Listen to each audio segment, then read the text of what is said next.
Slide on my suit, lace up my shoes, check on my tie, make sure it fits just right. Drag a comb through my hair, climb up the stairs. My heart starts to spin soon as you walk in. I am frozen in time.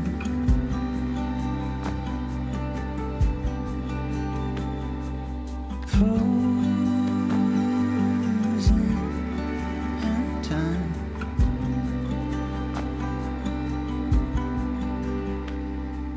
Feels like a dream, can't believe we're standing here.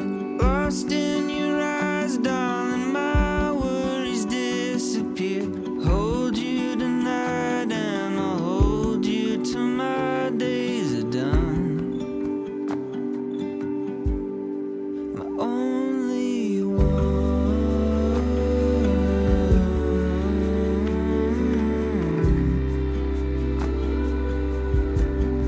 My only one.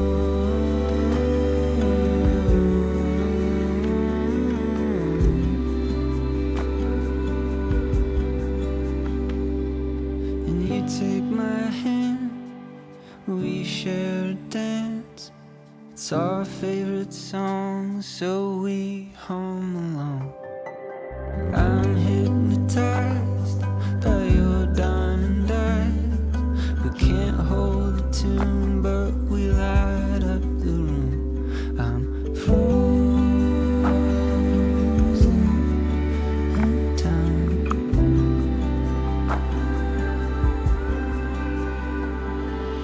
Feels like a dream, can't believe we're standing here.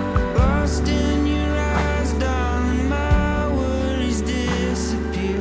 Hold you tonight and I'll hold you till my days are done. My only one.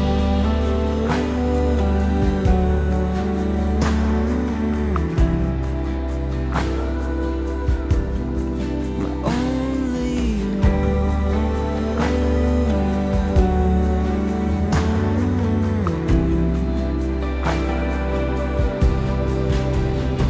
Darling, I choose to run with you until our race is won. Darling, I choose to love you until my days are done. Darling, I choose to run with you until our race is won. Darling, I choose to love you until my days are done.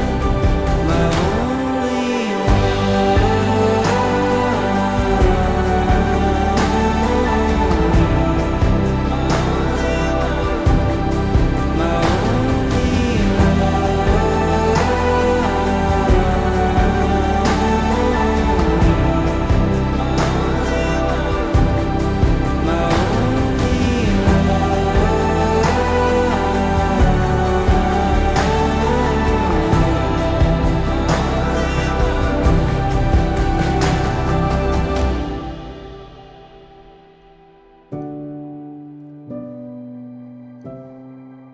my only one.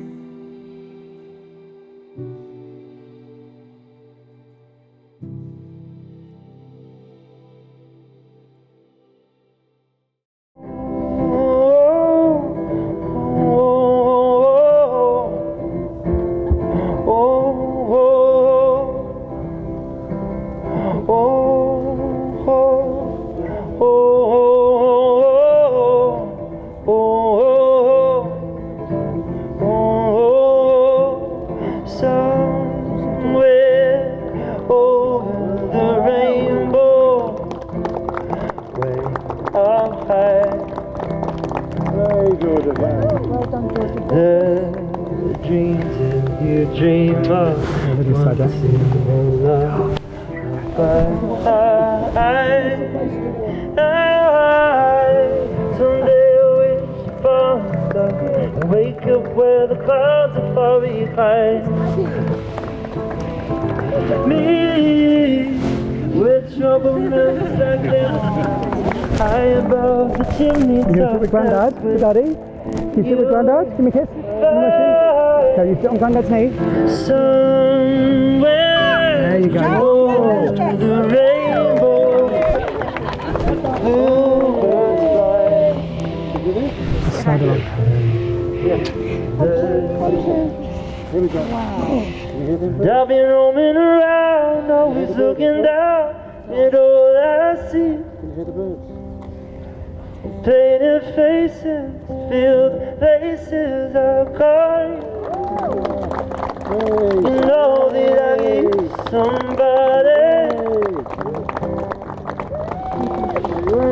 You know that I need somebody.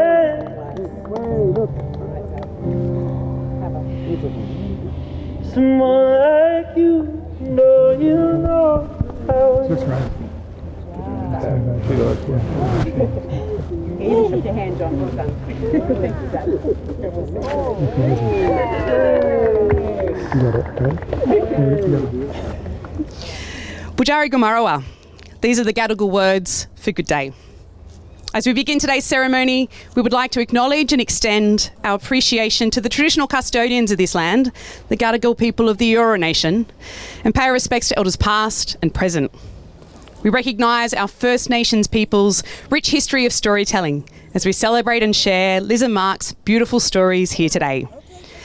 Good afternoon and a warm welcome to family and friends who have come together today to celebrate Mark Dwayne Jones and Elizabeth Jean Neely joining hands and hearts in marriage. My name is Nicole Sinicki and I'm authorised by law to solemnise this marriage according to law. There's nothing to see in the front row, everyone, just so you know. I'd first like to introduce you to Liz and Mark's wedding party. They've each played an important role in supporting Liz and Mark in the build-up to today. By our bride's side are two of the most treasured people in her life, her best friends, Jane and Kate. Jane, Liz feels so lucky for finding you, even if it was through the shared trauma of a disaster share house. But you survived and created the home that you both needed. Liz is so thankful for your friendship and for always being by her side through life's highs and lows, milestones and motherhood. And Kate, it's hard for Liz to put into words how special you are to her. It's been quite the ride from London to Sydney, and she treasures the places and life moments you've navigated and celebrated together. That night together on the windowsill in London will go down as one of friendship's greatest hits. Liz would like to thank her girls for their love, laughter and friendship over the years. She loves you both so dearly. And supporting our groom, we have two of his best friends and fellow troublemakers. His best mate, Tom. You seem like you disagree. And his son, Jack. Oh, you didn't even have to say anything about you two. Tom, Mark would like to thank you for a lifetime of adventures, most of which would not be appropriate for me to share here today. You've seen a lot together, probably more than you can actually remember, and supposedly even became grown-ups with real jobs and families. And there's no one else Mark could have imagined standing by his side today. He values your friendship so much and only hopes he's as good a mate to you as you are to him. And Jack, what can Dad say, little bear? He is so happy for you to be his best man today and to share this special moment together. He is so proud of the person you are. And we certainly could not forget to mention our beautiful girls, Georgia and Bella. Yeah, they definitely deserve a clap. Who are doing a wonderful job today as our flower girls. Georgia Bell, you make Dad and Liz laugh, and they are so proud of you in all that you do. And Isabella, their little lion who makes them smile every day and has us all wrapped around her little finger. Jack, Georgia and Bella, they love all three of you and are so pleased to have you here. Guess clearly we've got some very important people up front. Perhaps a round of applause for our wedding party and the amazing job they're all doing today. Well done, everybody. Mark and Liz are delighted that you, their closest family and friends, are here today to witness the commitment and vows that they will shortly make to each other. Your love, support and friendship are highly treasured. Well, you're here today because Liz and Mark want to recognise just how incredible this connection is that they share, to honour it, to treasure it, and to celebrate it. And just as importantly, while we're here to celebrate Liz and Mark, we're also celebrating the love that they have for you. It's not lost on these two that so many of you have taken time off work to be here. A cheeky Friday wedding. You all probably should be at work just quietly, not a bad move at all. But in all seriousness, it does mean the world to Mark and Liz that the people they love the most would make such a huge effort to be here today. Beautiful. But how is it that we got to be here today? Mark and Liz first met when an innocent little like on a photo went on to change the course of their lives forever. Bella's quite shocked by that. It was September 2020, and after chatting for a few weeks, they made plans to meet in person for lunch on a Sunday at the Dolphin Hotel in Surrey Hills. Despite having been sat in the worst possible table under the skylight in direct full sun, probably like a lot of you lot here in the front rows today, and with no privacy whatsoever, they were right in the middle of the dining room, with it being very clear to everyone else that they were there on a date. Liz and Mark persevered, the conversation flowed, and both felt really comfortable around each other right from the start. Mark remembers from that first date, Liz impressing him in every possible way. Liz remembers Mark's lovely smile and his kind eyes, and while she immediately knew that she liked him, she wasn't sure if he felt the same way. Any fears were quickly put to the side though when the bar staff asked them to move from their table. They needed to get ready for the dinner service, but gave them the option to continue at the bar. Without missing a beat, Mark said that they would love a spot at the bar where the drinks and conversations continued to flow. They even ended up watching the Raiders game. For anyone interested, Canberra were playing the Warriors that day. Yep, they went on to win 26-14. And if Mark watching Liz's beloved Green Machine wasn't a sign to her that she'd just met the love of her life, then I don't know what is. The microphone again. Oh no. As their date went on, their connection only grew stronger, so much so that every part of Mark wanted to lean over and kiss Liz. But he also wanted to be totally transparent about his life. And while it was not something he would normally share on a first date, with Liz, he could already tell that what they shared was something amazing, that together they had the potential to become something amazing. And so he muttered the words no woman wants to hear on a first date.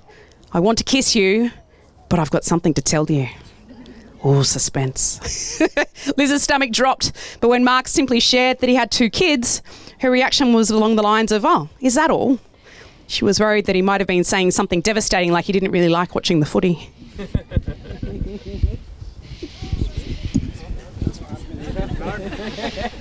I like that at every page turn we just try, and we'll keep trying, and that's fine. They kicked on, moving from the Dolphin to the nearby Beresford Hotel and into the wee hours of the morning. Their lunch date had somehow managed to last 12 hours, as both couldn't get enough of each other. And for those following our story, Mark and Liz did in fact share that first kiss right after his confession. And to put things quite simply, Mark and Liz haven't stopped sharing kisses ever since. Woo indeed. Go on.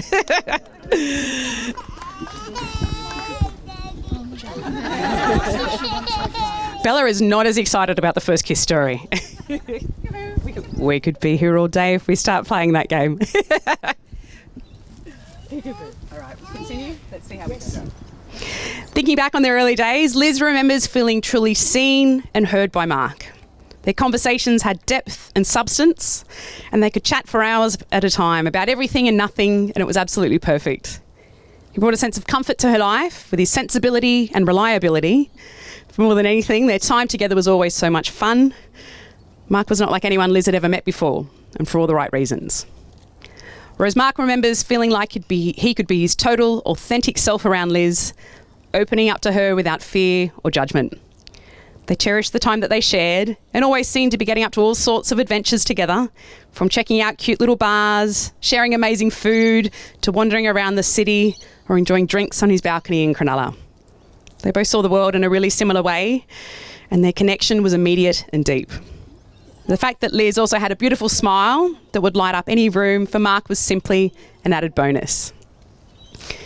It could not have been a more natural decision for Mark and Liz to begin their relationship, and they've been in love and inseparable ever since. Let's give them a clap, folks. That's definitely worth a clap.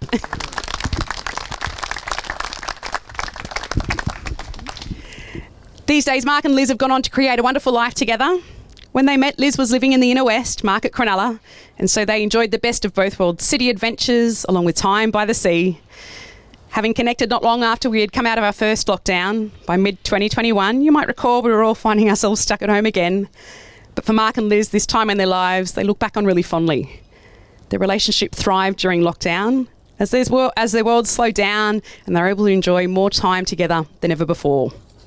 Given they were even able to leave their local government areas to see each other, they especially enjoyed that their trip time was halved as there was not as many cars on the road. Very early on in their relationship, Mark and Liz showed each other that they weren't afraid to have the big, one might even say tough conversations. They were both really upfront with where they saw their future and what it was they were looking for. And it hadn't taken Liz and Mark long to realise that they saw that future together. This set the tone for their relationship as communication continues to be a strength, and they have no doubt that it has helped their relationship become as strong as it is today. Though they now call Woolooware home, it wouldn't matter where they are, as it's clear to Liz and Mark that in each other they have found their home. Something Mark and Liz are so grateful for is the way Mark's kids, Jack and Georgia, have welcomed Liz into their lives and the wonderful natural relationship they have gone on to form. Mark is immensely proud of how much Liz has taken on and loves how the kids seek her out for advice or to ask questions. I've even heard that she often gives better advice than Dad anyway. Is that true? I think it is. Yeah, I think it is. It's very clear how much Georgia and Jack adore Liz, just as much as Liz adores them. And then when Mark and Liz welcomed their beautiful daughter Isabella in 2023, they felt so privileged to watch the special relationships between Georgia, Jack and Bella unfold. Bella's obsessed with helping Jack play video games or kick the ball around, and Georgia's trampoline and cuddle toys now I hear belong to Bella. Her arrival has only made their life together feel even more complete. The kids are a huge part of their life and they are so excited to see what adventures as a family they have to look forward to in the future. We're going to have a bit of a special moment now. Jack and Georgia are going to share a beautiful poem with us today. Georgia, I'll get you to come over and join me here, darling. And Jack, how about you come here too, mate? The poem is taken from The Truth About Magic and is by Atticus. Let's give them a round of applause before they even start, okay? So turn around. Okay, starting Liz, you're first. Okay, do you want me to hold it for you? Yes, okay, please. Take your time, mate. We fall in love with the little things somebody loves about the world, like music, rainy days, or peanut butter sandwiches, and it doesn't matter what they are, it's just that they love them and that makes us happy. That was pretty well done, you two. Well done. Well done. Right, you go back in the your spot here. I think they did pretty well, just quietly. Well done, Jack. Well done, Georgia. That was amazing. We can't hear anything. We can't. There's nothing to hear. Nothing to hear. In getting married today, Mark and Liz are looking forward to much more of the same in their married life together. Sure, Mark did want me to try and sneak in and obey for Liz, but I think we all know she wouldn't be taking any of that. While they don't expect too much to change about their relationship, they're excited and proud to formalise the commitment that they clearly made to each other long ago and the commitment they are making together as a family. The support that you, their family and friends have always shown Mark and Liz is beyond appreciated. They know they would not be the people they are today without the influence you have had on their lives. Whether you're old friends, new friends, family friends, shared friends, Mark's Australian-made family friends, or whoever else it is that you find yourselves here today, please know that Mark and Liz love that they get to call you their friends and that you could all be here today to celebrate their happiness. Mark and Liz would also like to thank their families, in particular, for everything that you have done for them and everything that you'll continue to do for them into the future. As your two families come together as one today, we wish you all joy on this, the most special of days. Perhaps a round of applause, please, for our beautiful families. And so here we all are, gathered on Liz and Mark's 4th anniversary of that faithful meeting at the Dolphin. They timed that rather well, didn't they? Oh, exactly. Showing our support and sharing in their excitement as they look forward to this next chapter of their lives together. Mark and Liz, please now turn and face each other, joining both of your hands. Before you are joined in marriage, in my presence and the presence of these witnesses, I'm to remind you of the solemn and binding nature of the relationship into which you're about to enter. Marriage, according to law in Australia, is a union of two people, to the exclusion of all others, voluntarily entered into for life.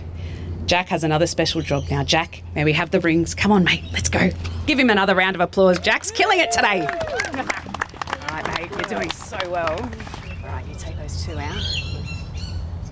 Do you know what? We didn't even drop them. How good did you do? Well done, mate. Thank you. You're amazing. All right, I'm guessing the one with diamonds might be Liz's mum. Can you grab that one for me? Let's hope so. Oh, she's even offering with the left hand. Oh, good. Well done. We don't want to go back to your lounge room and practice it again. No. Right, nice and tall. You're going to repeat after me. You're going to look her in the eyes. I'm going to say these words and she's your wife. Mark, as you place Liz's ring on her hand, will you please repeat after me?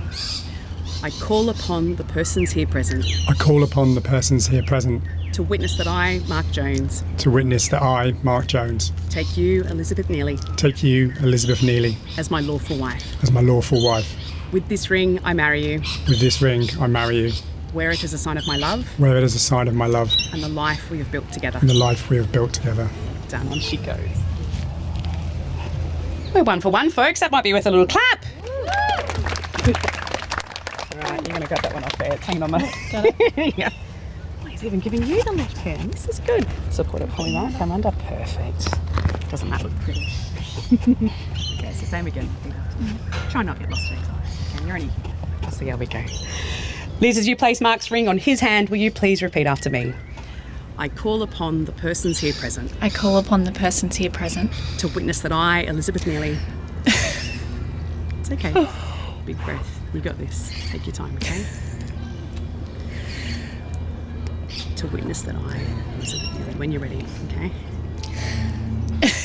These vows are going to take a while after this, aren't they? Yeah. To witness that I, Elizabeth Neely, Take you, Mark Jones. take you, Mark Jones, Happy tears, right? Happy tears? promise, As my lawful husband. as my lawful husband. With this ring, I marry you. With this ring, I marry you. Wear it as a sign of my love Wear it as a sign of my love and everything we have to look forward to. and everything we have to look forward to. You did amazing. Well done. Well done. Go on. It's already on. 2 for 2. No kissing. Hey, getting a bit close for my liking.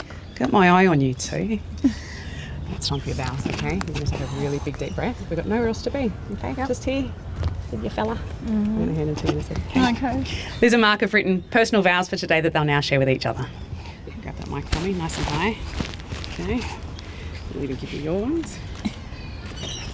He already tried to give me his. I bet he did. He's already sent them once, hasn't he? It's double-sided, okay? Take your time. Take your time. My love. This is why I'm going first. I clearly remember walking towards you on our first date. Take your time.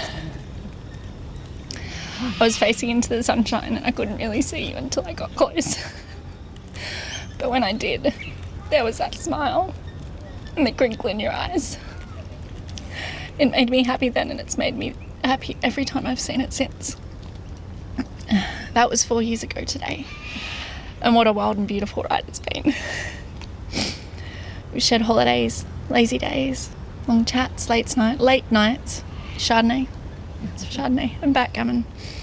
You shared your 2 gorgeous little people, Jack and Georgia, with me. And together we brought our beautiful little lion, Isabella, into the world. I'm so grateful for the family we've built.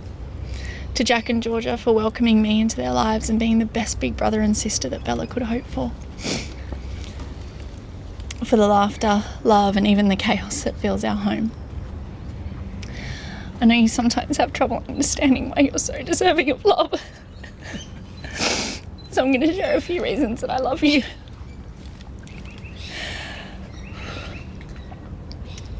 I love you for being an amazing father, devoted and present.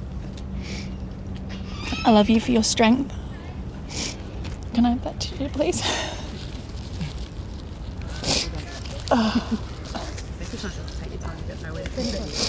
The pockets. Yeah. I love you for your strength and unwavering support. I love when you turn the music up and dance around the kitchen. I love that you don't know the lyrics to the songs, but you sing them anyway. I love you because you can surprise me, which is no easy mission. I love that you make a mean cheese board and that you know I'm always going to be 10 minutes late and love me anyway. This wasn't my fault today. And I love that you truly see me, sometimes more than I'd like. Thank you for seeing me, for truly loving all of me. The parts that make you smile and the parts that aren't always easy to love. That doesn't mean it hasn't been hard or it won't be, but I promise to love you fiercely and faithfully. I promise to dream with you, to celebrate with you, to cry with you, and stand beside you through whatever life brings our way. Because we're a team, we're a family. Today, I choose you, and I will continue to choose you. I love you, all of you. So here I am, true to form, writing my words of love and promises to you right at the deadline. And I don't know if I've nailed it. So I'm going to finish by borrowing the words of Atticus to say, I may never find words beautiful enough to describe all that you mean to me. But I will spend the rest of my life searching for them. Are you just trying to make us all Jesus! Today is one of the happiest days of my life. I've been imagining what standing here with you would feel like since the day we first met. And it feels incredible to finally be here with you. Being with you makes me a better person. I've never felt more like myself than the days I've spent by your side. While I've been writing these words, I found it hard to describe what you mean to me, to try and get it all down in a few short lines, or to find the words that come close to describing what you mean to me. I once said that I love how your smile lights up the whole room, but that's not strictly true. Your smile lights up the whole world around you. And that window into who you are. You are so kind, so smart, so beautiful, and yes, you are funny. At times. It's not any one of these things that have made me love you, but I love you really because you are you. All of you. Every bit. I don't need to talk about our commitment to each other. I think that's obvious. Especially with our not so little family of three stood with us here today, and how much love and joy you bring to me because of that. But I do want to share my promises to you. I promise to love you unconditionally, to be open, honest and real with you. I promise to always choose you every day when I wake up and every night before I close my eyes. I promise to love you how you deserve to be loved and work always on being the person who you want to be by your side. I promise to always catch you when you fall, to help you find the path you want to take and walk that path together, as I know you do for me. I promise to share my life with you and build our dreams together. I love you, Elizabeth, now, always and forever. It's you, and always has been you. I might that I need to keep a wall between you two right now. Let's get those hands held, you two. Take a big deep breath. Look at you, even getting closer. You know what's coming, that's why, don't you? You know what we're getting close. Let's do a quick audit. Rings, check. Vows, done. Check. What's next? The cue. Matt's looking at me like, just say the words. Let me have the kiss. Let me have the kiss. You know when, okay? Liz and Mark, through the exchange of rings and vows, and with smiles on your faces, you have declared your love for us all and your excitement at starting your married life together. Never forget this moment in time, this beautiful afternoon, and the wonderful company that you shared it with. And as sure as the sun will rise every morning and set every evening, may you love each other for all of your days. Mark and Liz, it gives me great pleasure to announce that you are now husband and wife. Mark, you may kiss your bride!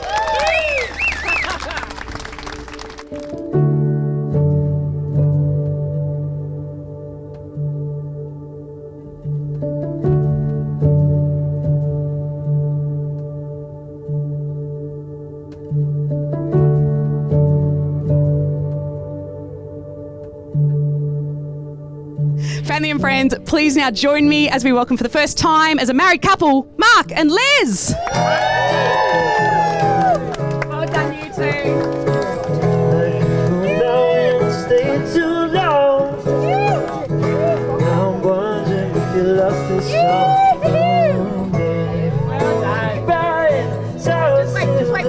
without your here I am, baby. The choice is made. You give it all to live and give and take. Bound to be a mess, I'm fairly certain. But are you ever lost if you follow your heart? You say, called away. Find the best in every move we make. Bound to be a mess, I'm really certain. But you will never know until you follow your heart. You say,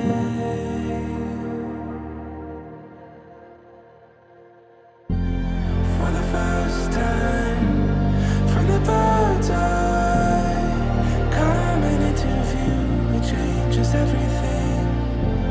From the coastline, with a shore sign, caution to the wind, you hear in front of me loudly.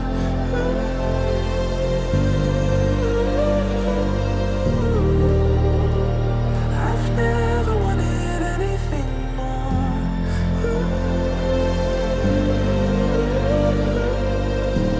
'Cause for the first time, I found something that will last. But if lines fade, staring down the face of give and take, bound to leave a mess, I'm fairly certain. You never really know until it's falling apart. They say, miles away, made the best of every move we've made. Bound to see the rest foolishly certain.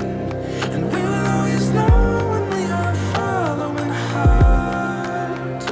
We'll say, for the first time, from the bird's eye, coming into view, it changes everything. From the coastline, with a shore sign, caution to the wind, you hear in front of me loudly.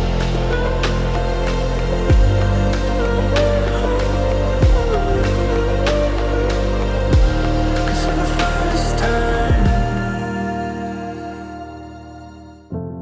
for the first time, from the bird's eye, coming into view, it changes everything. From the coastline, with a shore sign, caution to the wind, you hear in front of me loudly.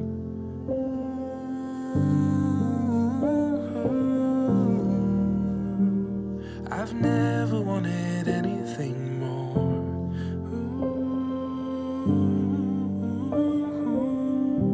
'Cause for the first time, I found something that will last. To the bridal party this evening, we've got Jane, Kate, Tom, Jack, and Georgia.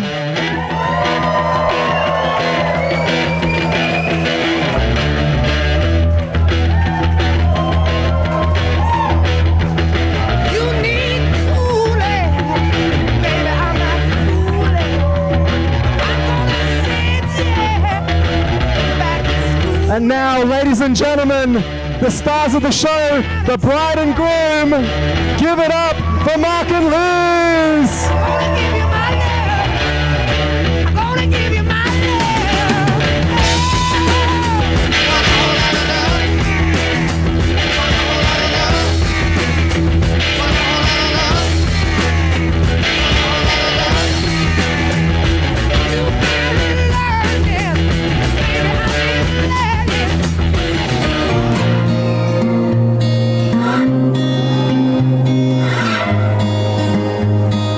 Whisper in the wind sent me home.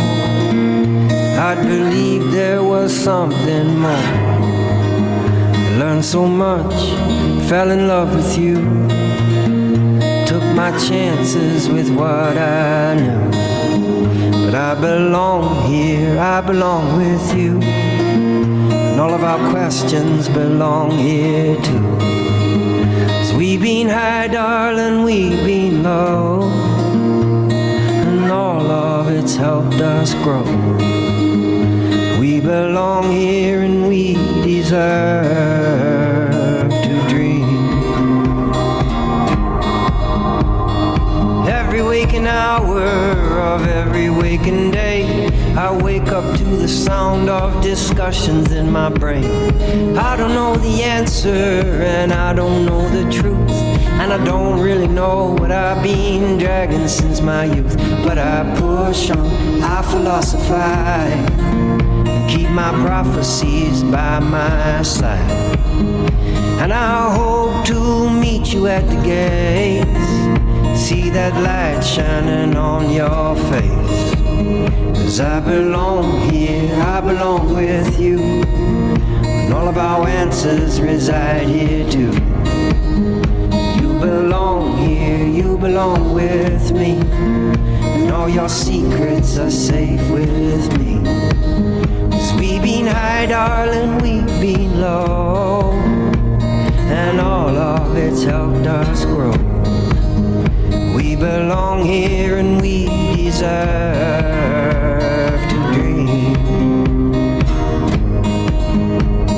And all we want is running down the mountain, and all we need is flowing through the trees, and all we have is swimming in the ocean, and all we can do is be the best that we can be. Ladies and gentlemen, let's get on that dance floor and join this beautiful family. Let's give them a big round of applause. Come on, everybody. It's murder on the dance floor, but you better not kill the groove. Hey, hey, hey, hey. It's murder on the dance floor, but you better not steal the moves. DJ, gonna burn this goddamn house right down. It's murder on the dance floor, but you better not kill the groove.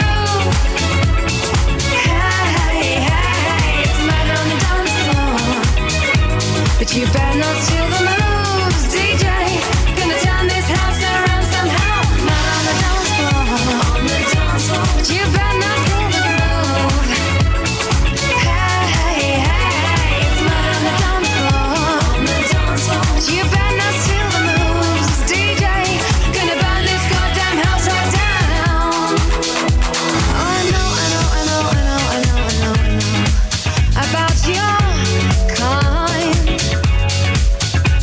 And so I'll have to play.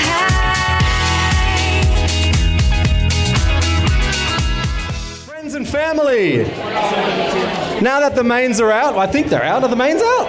Well, they're starting to come out. They're coming out. They're on their way. If I could please have your attention for a couple of seconds. We are going to begin the speeches. Now, our amazing bridal party are all settled in, and it's time to hear some heartfelt words from those closest to the couple. So first up, let's put our hands together and make some noise for Tom. Good evening, Sydney. I always wanted to do that. Good evening and welcome to Mark and Liz's wedding at the wonderful Liongate House. Well, that's where we were earlier, wasn't it? I'll keep it short and sweet as the food is excellent. I'm ready for dinner. I've got some thank yous and also 2 additional speeches to read. So I'm going to do everyone else's speeches. Everyone else's speeches, and then I'll do mine, because maybe that will put it in a better light, or maybe it will look worse. I don't know. So we'll do some thank yous first. Thank you for everyone coming today and making this such a special event. I'm sure you'll all agree the venues have been absolutely superb. What a beautiful place to spend for a wedding. There's travellers that have come from within the state and interstate as well. So we've also got a couple of international travellers. Jen and Geordie. Where's Jen and Geordie? From New Zealand. Good luck in the Bledisloe. Probably won't need it. Probably won't need it. Oh, okay, we'll avoid the rugby on the league and the union front. All right.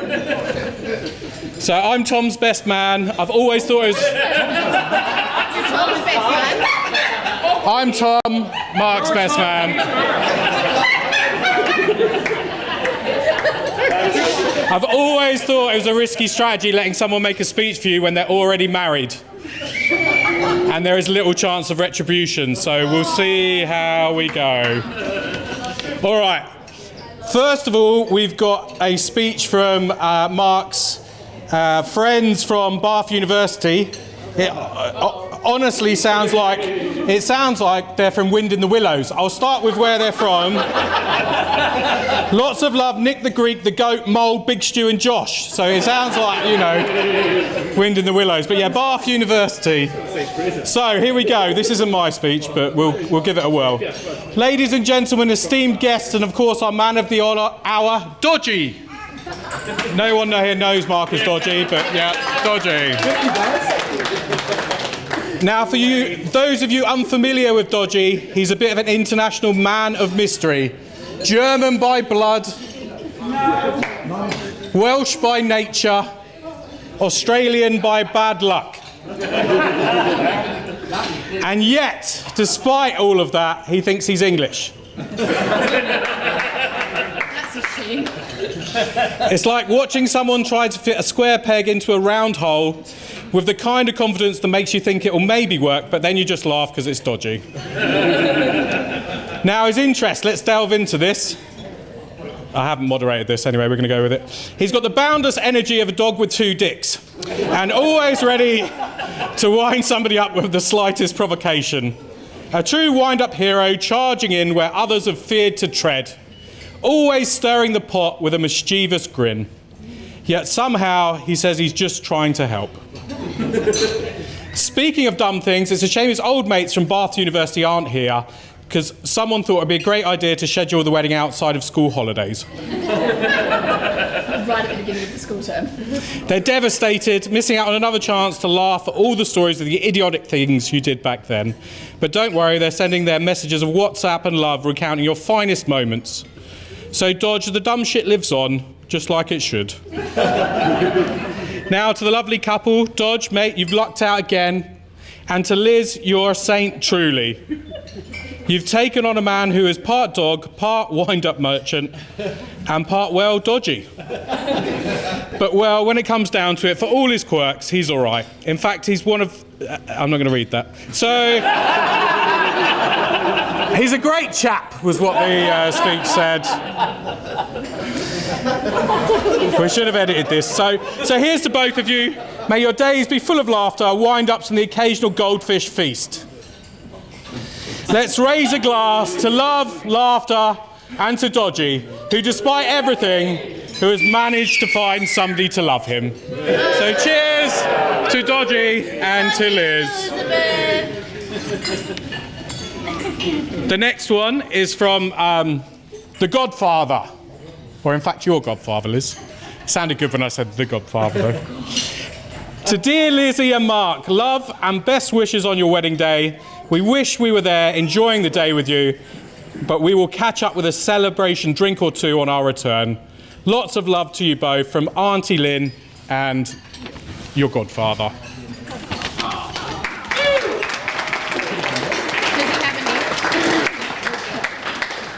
Yeah, no, he's just like the Godfather, like, yeah. The Godfather. So, as I started really poorly before, my name's Tom, not Mark. Best Mark. I went to university with with Mark's brother Gareth, and this is where we first met, drinking pints of cheap snakebite and black in the Portsmouth Student Union. If you've never had a pint of snakebite and black, it is an experience, and I would recommend it, though probably not this evening. I've got lots of wonderful memories of living with Mark and Gareth throughout the eastern suburbs in condemnable houses, should we put it that way. We used to be on the lookout for street furniture. Our first dining room table consisted of some milk crates and a door that we'd found on the side of the road. At the same time, we had a really bad cockroach problem. We were letting off cockroach bombs left, right and centre, and still the roaches appeared until we figured out they'd nested in the door. So then we didn't have a dining room table and we ate on our laps. That was what we did. One particularly fond memory I've got was of Mark's 30th birthday in a condemned house we were renting in Clovelly. They were just about to knock it down, which was good. Mickey, who's here today, had rented some speakers from a commercial music festival that we put into the lounge of this house along with a plastic drop sheet. We weren't the greatest neighbours at that stage, I would suggest. And we had a wonderful party and then just pulled the drop sheet outside and left the house. So it was good. Mark has shown a great deal of patience with me as we've spent our time in Australia. And the best example I can think of this was with myself and his brother. I'm going to struggle to get through this without laughing. He was working for a pharmaceutical company at the time and he had a company car. And now we didn't have access to a car or to any type of transport and we were living in Clovelly. Mark went away on business to Tasmania and told us we could use the car for local trips to the petrol station or to get some food.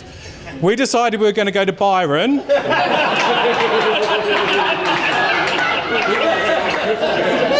Which was okay until we used his company petrol card. And they called him and asked how his petrol card could be used in northern New South Wales when he was in Tasmania on a work trip. So, you know, Mark's very patient. I think the final story I've got for you was we loved and enjoyed going to music festivals in Australia. There was nothing better than enjoying music, drinking beers in the sun with thousands of other people in Australian music festivals. However, it did present an issue, and the issue was finding your friends after you'd gone to the toilet or you'd gone for a beer. In a densely packed crowd, we realised that having a freakishly tall member of your party was an advantage. We've got one too. So what we did was say we'd meet you back at Jonesy. Going to the toilet, meet you back at Jonesy. Going for a beer, meet you back at Jonesy. It worked out particularly well when we were out with music festivals. So Mark, you can breathe easily. They were the stories that I'm going to tell. Emma helped edit them. A couple were crossed out, so here we are. Liz, it's been wonderful getting to know you. I hope we can still spend more time together now you guys are married. I know it's sometimes difficult because we're other sides of the city, but I promise we'll make an effort. So all that's left is me to propose a toast to Mr. Jones and Mrs. Jones. Let's all cheers. And if you're looking for me later on, I'll meet you at Jonesy. Yeah, well, what we thought was, obviously, you're not going to hear me speaking enough later. So I thought I'd insert myself early on in the proceedings as well.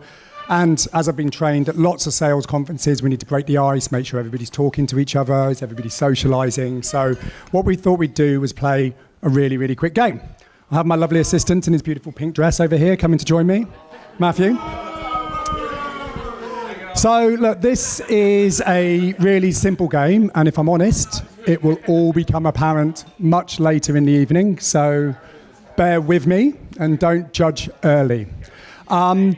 What we're going to do here is, like I said, going to break the ice a little bit. First things first is hope everybody knows how to spell and pronounce words and really understand how you use the English language. So we're going to try a quick game. We've got 5 words. I'm going to ask, or people can volunteer, how you would say these things.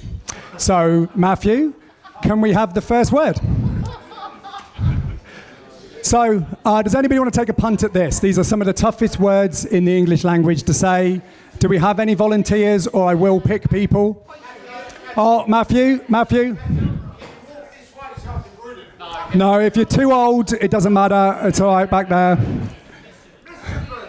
Mischievous. Thank you very much. It's actually pronounced mischievous, but we're okay. Thank you. Not in Essex. Not in Essex. Doesn't matter. I don't know what you're talking about. Thank you. No, correct over there. Well done, boys. All right, Matthew, let's have the second word, please. Anybody know this?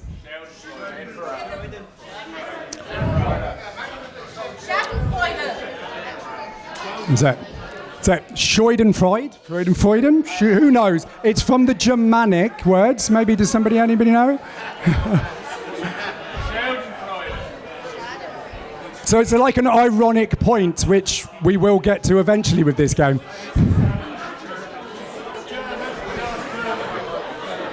What was that, Russell? Perfect, there we go. Matthew, let's move on for the next word, shall we? Carol Vorderman's let herself go. She has. I don't even know what word's up.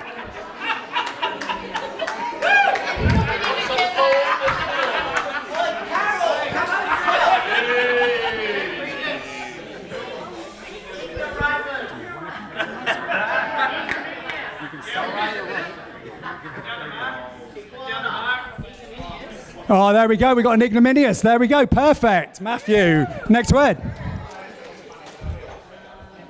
What do we got?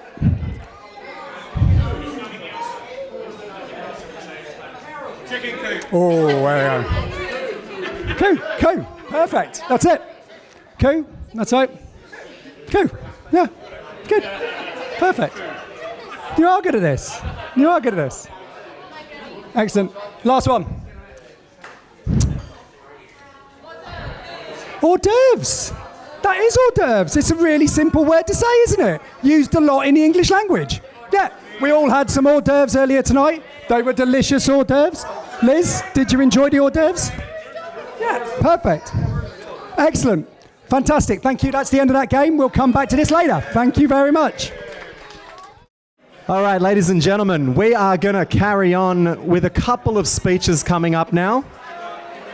Just to let you know that dessert is going to be served in the next 20 minutes or so.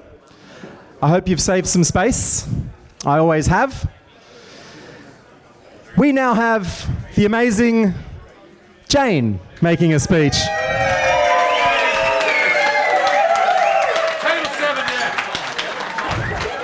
And thank you, Mark. I always appreciate a good fluffer, so thanks for that. Some people got it, thank you. Well, good evening, everyone. I hope you're all having a wonderful time. I definitely am. For those of you who don't know me, oh goodness. It's going to start again. No, I know. My name is Jane, and I am one half of Team Bridesmaid with Kate here today.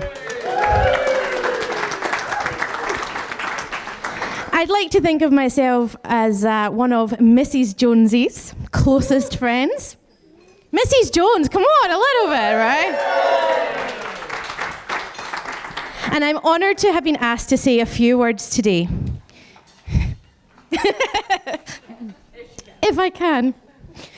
Everyone talks about childhood friends, but no one talks about the best friend you found on your way in the middle of trying to figure out how to survive in the adult world. Well, we're about to. I've had the privilege of knowing Elizabeth, affectionately known to me as Lizzie Bean, for 10 years, when I emigrated to Scotland and Liz returned from London, and we built a home together and a new life together, a great adventure, which has led us both where we are today. Kate and Liz have known each other for even longer, thanks to their Aussie adventures in London together. Speaking of which, Kate is here this evening and has offered her translation services for anyone struggling to understand me with my accent or my pending sobs. If you want to play along, feel free to take a big drink every time I need to have a big drink too.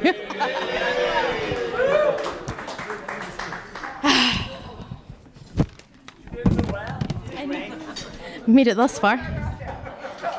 Okay. If I think about each of us individually, Kate, Liz and I, there are a few characteristics that spring to mind. We are strong, independent, resilient and caring women. Now I know what you're thinking. Jane, do you mean stubborn?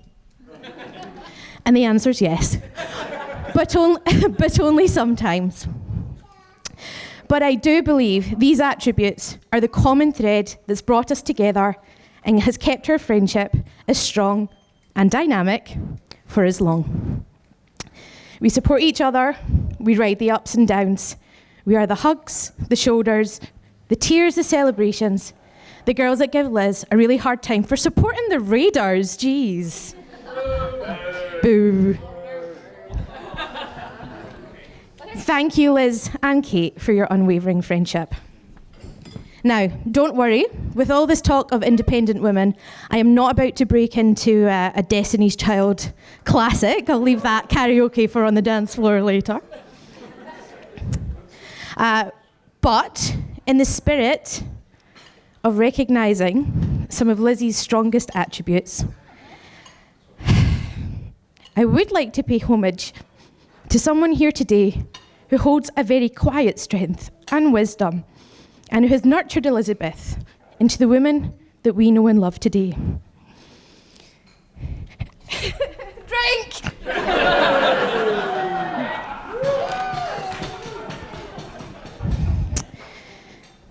As Liz now knows herself, the strength and love of a mother are truly remarkable. A mother is a source of strength, comfort, support, and guidance. So if I may, if I can,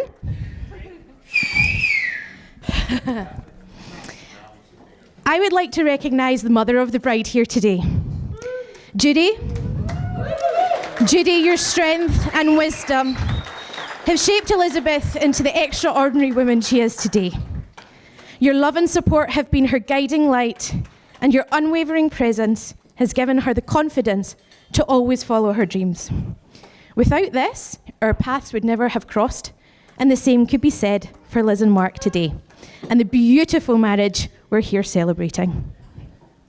May your bond continue to grow as you journey through grandparenthood and pass on these exceptional qualities to Isabella, as we promise to do too. Ladies and gentlemen. Drink to the mother of the bride, please, Judy.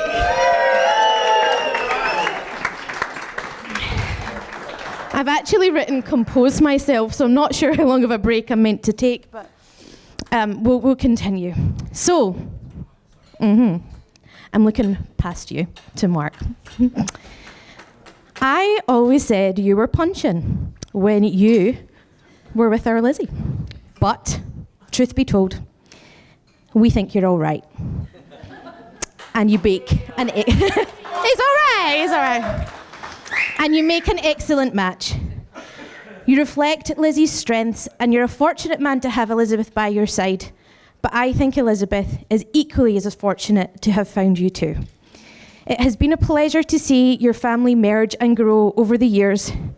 Thank you, Mark, for making Liz the happiest we have ever seen her, and we entrust her heart and future with you. Watch out, world, because this power couple is going to be a force to be reckoned with. I'm nearly done.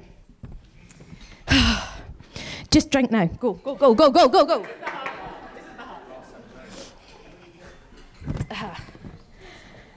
And to Elizabeth.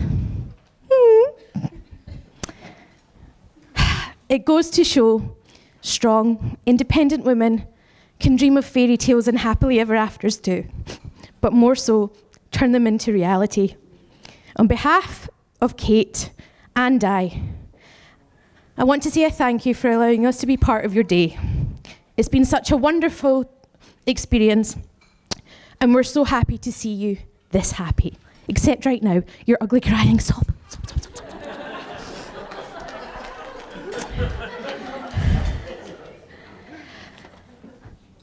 I always said Liz could put on a plastic bag and still look good. But I think we'll all agree today, doesn't she look absolutely beautiful?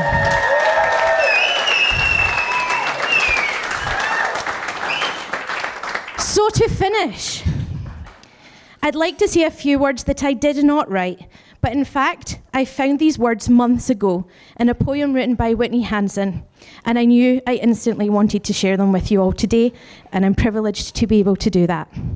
So, to Liz and Mark. They say that sometimes love starts with a spark, and that might be true. But if I were to wish you a love, I wouldn't wish fire for you. You see, fire is powerful. It burns bright, then it's gone. It's beautiful and warm, but it doesn't last long. So instead of wishing you a love that burns, I wish you love like a river that twists and turns. It changes and flows, it is powerful and free, but it consistently finds its way back to the sea. And so, just like the water, I hope your love is ever growing and ever changing. I hope your love is powerful and free, and may you always find each other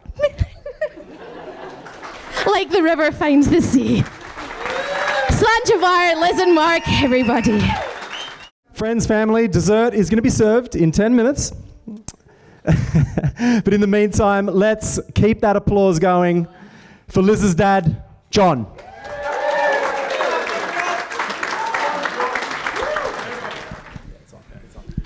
Well, Jane, you've got me all teary. Is that better? Okay. It's been 10 years since I gave a public speech, so see how I go.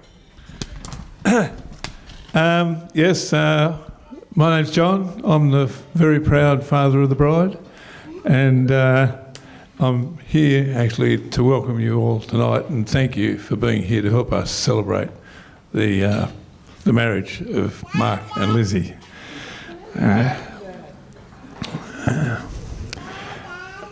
Many of you know Lizzie for a long time. Since she was little, most people in this room would have known her for a long time. And you know that she's always been a very strong-willed and determined person. I've heard that a few times tonight in the speeches. It's a recurring theme. And it's helped her to be the wonderful person she is today. Now, it's my honour that some of my favourite memories of Lizzie need to be repeated tonight, and I'm going to bring a few of those out. Now, I'd be probably the second most nervous person in the room when they hear that, and I think Lizzie would be there. But I'm going to just touch on a few points that bring out her character and the person that she is. I'd like to welcome Mark, Jack and Georgia into the extended Neely family. And extended families these days seem to disappear out into the distance, and ours is no different. And then I'd like to propose a toast to their wedding. So, moving on. Some of my favourite memories of Lizzie, and one of those, so I've brought some of these together that actually bring out the personality of Lizzie. And the first one is that she's driven and she likes to get things done. And this actually started before she was born. And I remember getting a phone call from Judy. You remember this, Judy? And she was 8 months pregnant. And Judy said, I think this little nipper wants to be out of here. So I went home, and Judy was very close to giving birth. And we put her in the car. Actually, she ended up in the back seat. And we arrived at Gosford Hospital, and Lizzie was born 20 minutes later. So when she wants to get on with things, she doesn't muck around, and that has sort of resided in her personality ever since I've known her. Then she likes to run the show. She likes to be the boss. Now, I don't know where in the hell she gets that from, but she does. And when she was about, and I think it was about 4 or 5 years old, I got home from work one day, and I, as you do, fathers do, I'd like you to do something, please, darling. And it was something that she didn't feel like she wanted to do. And so she had a way of telling me about this. So she stood in front of me, put her hands on her hips, and I reckon she waved a finger at me, but she denies that she did.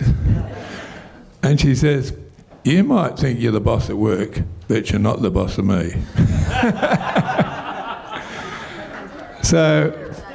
So what's a father do? Well, I picked her up and cuddled her, and I says, I'm sorry, darling, I'll promise never to do that again. And here we are. The next one is that she's got a very inquiring mind and a high capacity to learn. When she was going through school, she was clearly fairly bright, and her and I got in the habit of actually debating things, teasing things out, questioning things, and challenging each other. And it was wonderful to see her grow in her thinking and her capacity to work through issues, not so much to change her mind, but she started to win these arguments. And I thought, well, this is pretty good. And in the mid-teens, I said, well, listen, darling, what are you going to do when you leave school? I want you to start thinking about that.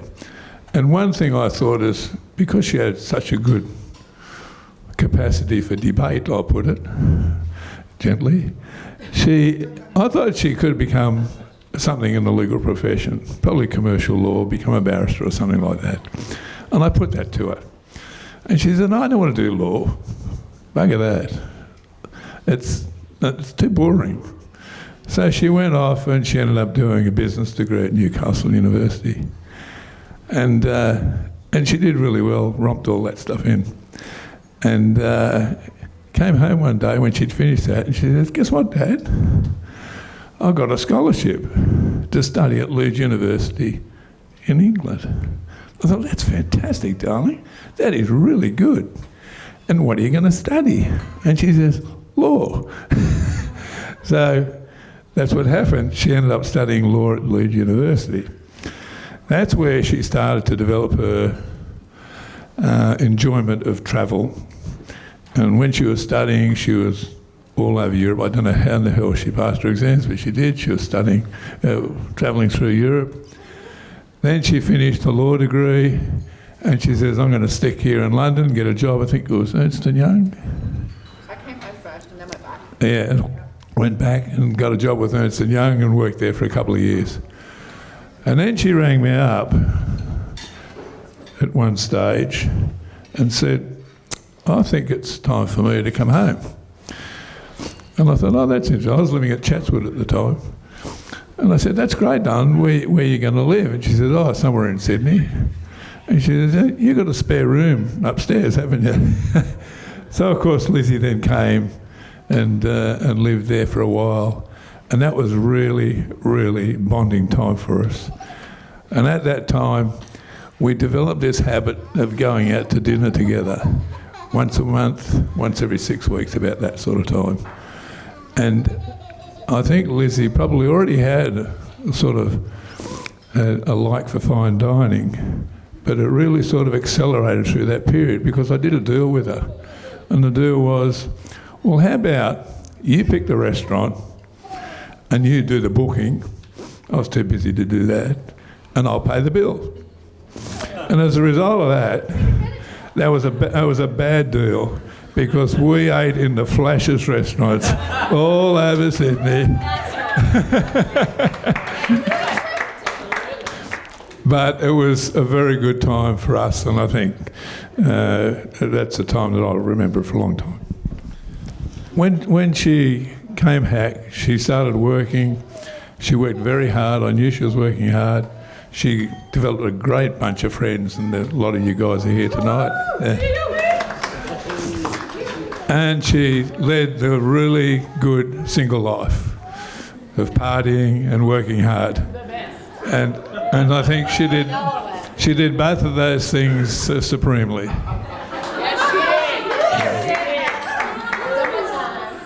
And it's interesting because one day she rang me up and said, "Oh, Dad, I got this bloke I'd like you to meet." I said, "Oh, okay, what's his name?" His name's Mark. Okay, so we had lunch together, I think, and we got to know Mark a bit better. And you could see that there was a connection. You could see it straight away. And then we went away because I was living up in the Hunter Valley at the time. And then next thing I know, within a blink of an eye, she's married, she's had a baby, and she's part of a family of 5.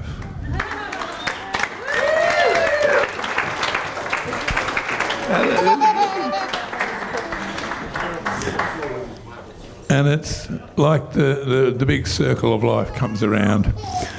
And I see some of Lizzie's characteristics coming out even at this stage in little Lizzie.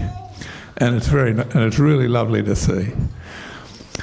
And I can imagine in about 2 years' time, probably when she's 4 or 5, she's going to be asked to do something that she doesn't want to do. And she's going to be standing in front of Lizzie and Mark, and she'll probably have Georgia and Jack flanking her. And she'll put her hands on her hips, and she'll look up and wave a finger and say, "You're not the boss of us. We'll do what we damn well please."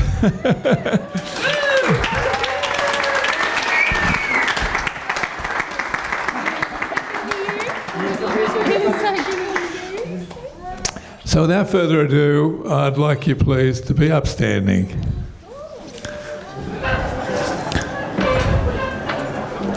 And raise your glasses to the future of Lizzie and Mark. Ladies and gentlemen, if I can please have your attention. We are going to be cutting the cake in approximately 20 minutes or so. However, for now, it is my great pleasure to introduce you to the man of the hour. Please put your hands together for the groom, Mark.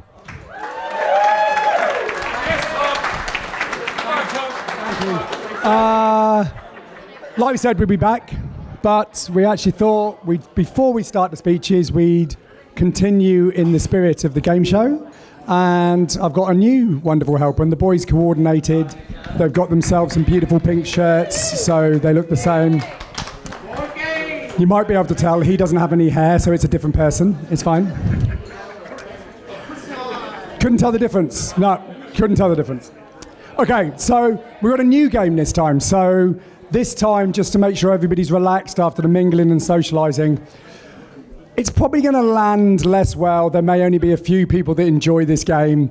I think both the Toms will probably appreciate it. I might get some heckling from the group at the back. Over here, I doubt anybody will really realise what's going on. But it's one of my favourite games. I've just invented it, so I'm really pleased about it. And we're going to play a game before I do my speech called Cricketer or Conqueror. We're going to start off with a real simple one. Let's go. Cricketer or Conqueror? Shane Warne. Cricketer. Both, thank you. Yeah, Shane Warne is a cricketer. That's correct. Okay, another simple one. Not Shane Warne. Alexander the Great. Conqueror. He is a conqueror. He might have played cricket once or twice, but he's definitely a conqueror. Let's have a look what we got now. Julius Caesar.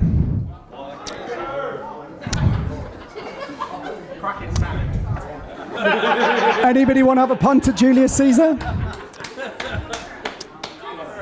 Conqueror. Oh, no. Actually, in 1896, played 3 tests for England against the home counties. He was a strong opening batsman and bowled a little bit of spin. So check him out on Wikipedia. I might have got the date slightly wrong, but it's roughly correct. So that was the curveball. Let's have a look what we got now. Imran Khan. Cricketer. Famous Pakistani cricketer. Yeah, very, very good. Very, very good cricketer. And he's probably in jail. That's right. Let's have a look. Last one. And Lizzie, do you want to help us out on this one? Genghis Khan. Cricketer or conqueror, anybody? Conqueror. That's right. He's very famous. Obviously a conqueror. Right, excellent. Thank you so much. Thank you again to my beautiful assistant. We've loosened the room off a little bit, so I will roll straight into the speeches and hopefully actually give some explanation for that waffle for the last 20 minutes we've had, so it'll be good. Oh no, I just enjoyed talking shit. It's fine.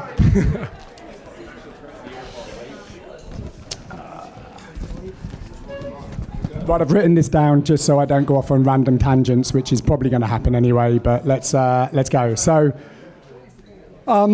firstly, look, as everybody else has done this, I'll probably try and keep this a bit shorter. But look, we really want to thank everybody for being here. Family, friends, old friends, very old friends, new friends, work colleagues, kids, family, everything. Look, we both, a round of applause. No.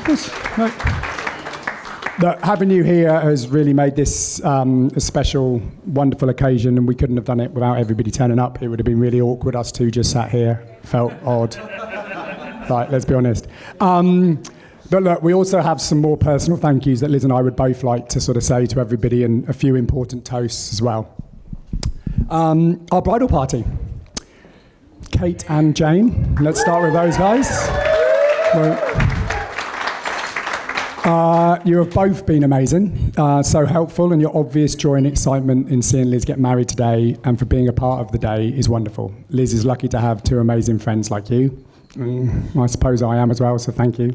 Oh no, not really friends. Oh good, I was hoping not to do this question, but that helped. So, quick question. Did we ever work out who was the maid of honour? Oh, so now join me in a round of applause for these two awesome people.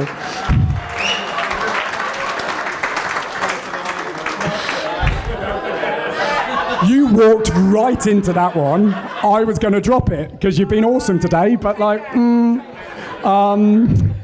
Tom, mate, what do I say? While I was writing this, I was hoping that the speech didn't include too many incriminating stories and stayed at a PG level. It did, and mainly because you told stories that would have incriminated yourself as well. So, I was quite pleased by that. But honestly, I couldn't have imagined having anyone else stood with me today. We've been so... We'll do the round of applause there. That's right.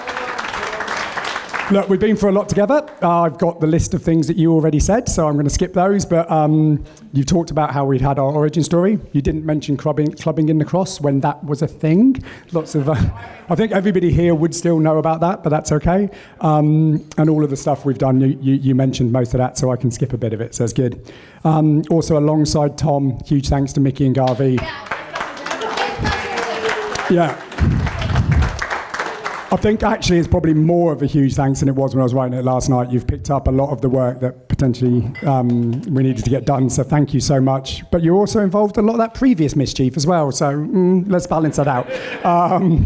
Look, you've done all the heavy lifting today and kept the show on the road, so thanks, lads. So I'm going to do a first toast. Thank you very much to our bridal party. Thank you, one and all. Oh, one and all.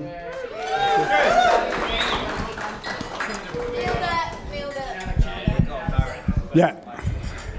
Now, I haven't missed out the most important people of all. Jack Bear, how are you, mate? The best man, awesome kid. We're so proud of you, mate. Thank you.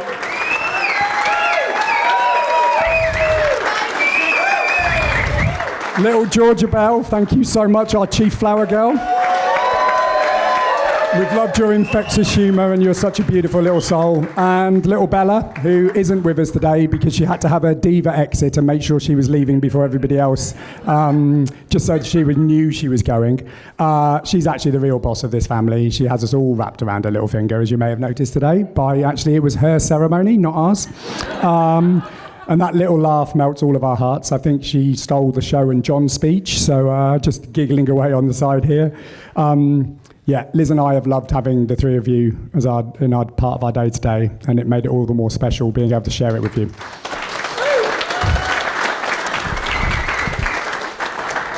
John, thank you. Obviously, Bella stole the show, like we've mentioned, but we wouldn't be here today if you hadn't helped create Lizzie. So thanks for that. That's awesome. That's probably my biggest thanks. Look, she's an amazing woman. You should be so proud. And look, you said a lot of amazing things in the speech. Thank you so much for that. That's good. Mum and Dad, I think especially Dad today because of him disappearing and looking after Bella and everything like that. That was great. But Thank you for all the support you provide us on a daily basis, not just over the wedding and that time. The help with the kids and being amazing grandparents, it's invaluable, and we truly appreciate you both. The time you give back to us in every way means the world to us, so thank you so much.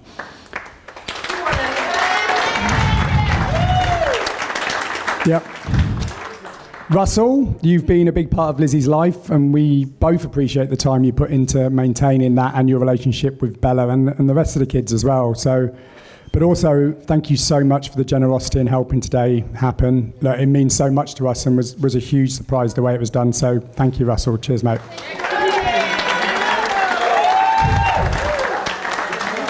And she thinks I've forgotten young Judith, but no, thank you, Judy. Look, thank you for welcoming me so well and so warmly into the family, and for helping make Lizzie who she is today.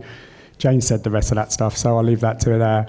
But also, we don't know how to thank you enough for what you've given towards also making this wedding happen today as well. So thank you, we really appreciate it. I was going to do a toast, but we've done loads of round of applause. So thank you to all of our parents, and thank you for everything and putting up with us for all of these years. So I think that's probably a key one as well. So cheers.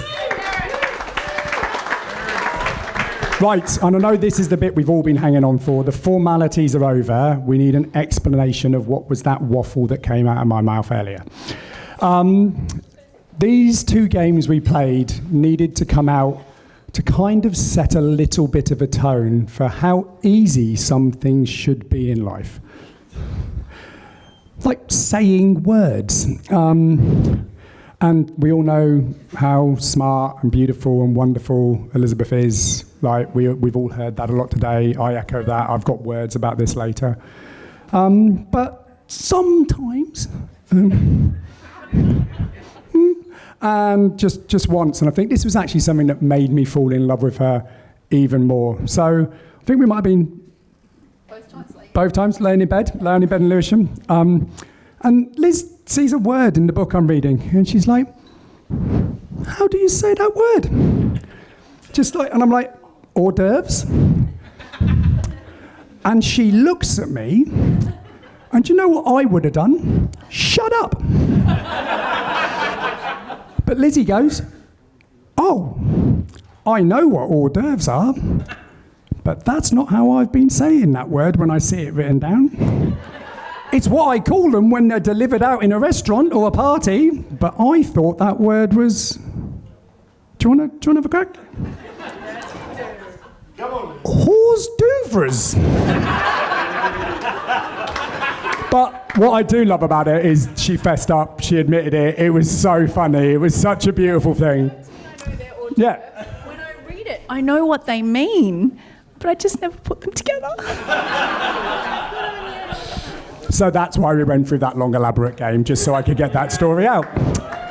And I'm beginning to guess we all realise that's why I told the other story as well now. So my other favourite one, and like I said, it's probably lands less well and probably slightly more for the geeks in the house. But again, we were lying in bed. Sorry, Judy and John. And Liz reads, "Oh, what are you reading?" "Oh, I'm reading a book about Genghis Khan. It's a bit of a story. It's good." "Oh, the biography of the cricketer?" Turns out, no. It wasn't the biography of the cricketer, the famous Imran Khan. But I did hear he bowled a mean fast ball as well, so it's fine. As well as conquering most of the known world. But yeah, so now that's done. He was very good at cricket, he was. He travelled all the way from Greece to India just to learn how to play cricket. Who knows? Most people.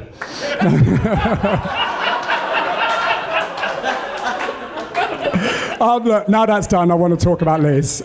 First, let's give her a big round of applause. She does look stunning. Jane said the same thing, so she's good.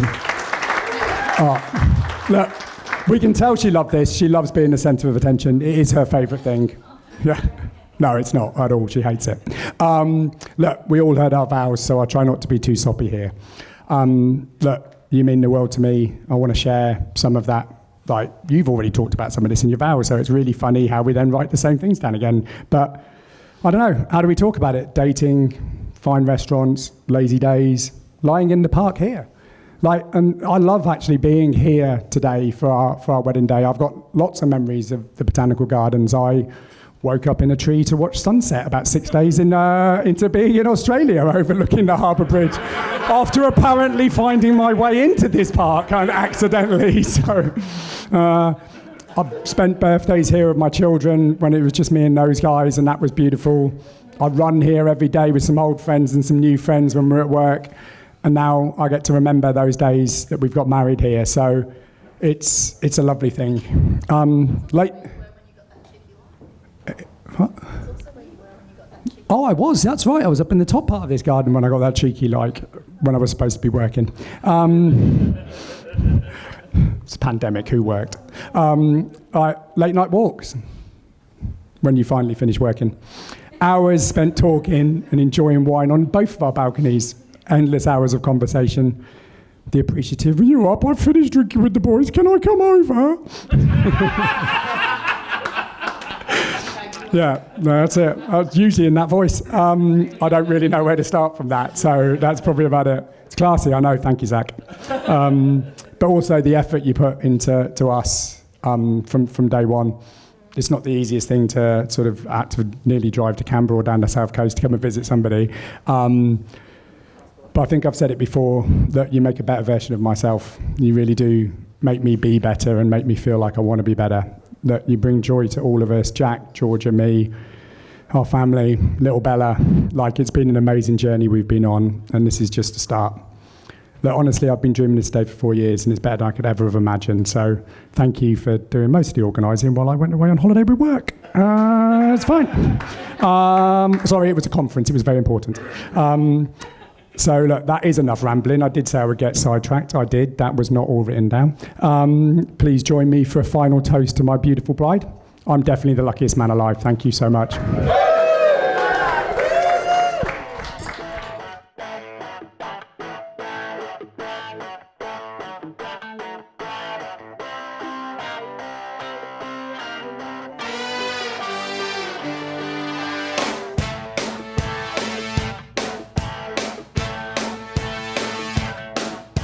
A church house